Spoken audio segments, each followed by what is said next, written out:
Ms. Charlie, can you draw a picture of how fossil fuel extraction efforts expose Indigenous women to physical and often sexual violence? Fossil fuel industry creates man camps or temporary settlements that often exist right outside the borderland of Indigenous communities. Many tribes do not have tribal jurisdiction over non-Native offenders, which a majority of these oil workers are. We know that when these man camps or temporary establishments are created, that there is an increase in violence, and particularly sexual violence against our Native women.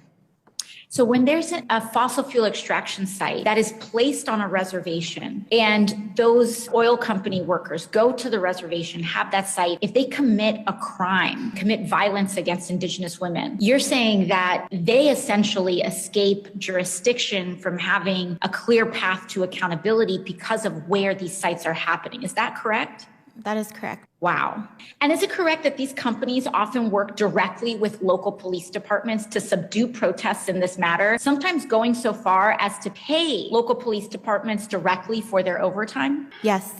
So what we are seeing here is that local police departments on fossil fuel extraction sites that are placed strategically on reservations and native lands pay local police departments to protect their extraction sites even when workers are raping and murdering Indigenous women? Yes.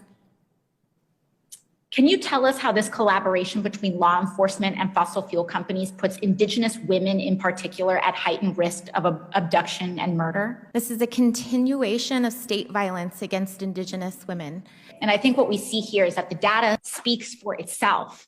Just this February, pipeline workers associated with the development of Line 3 were arrested for sex trafficking. The ACLU of North Dakota also reported that 411 missing, murdered, and Indigenous people were kidnapped or murdered in states affiliated with pipeline projects, and that 10% of these cases occurred in counties where the Keystone Pipeline alone is proposed to be built. Ms. Charlie, in your testimony, you stated that the root inaction that families face is the devaluation of Indigenous lives since the onset of colonization. What would you say is the most important thing that can be done now to address the problem of missing and murdered Indigenous women?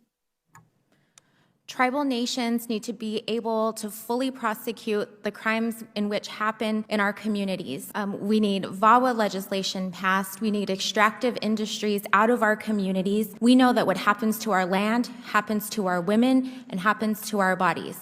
It is an injustice on the part of the United States government to have these institutions unregulated in our communities.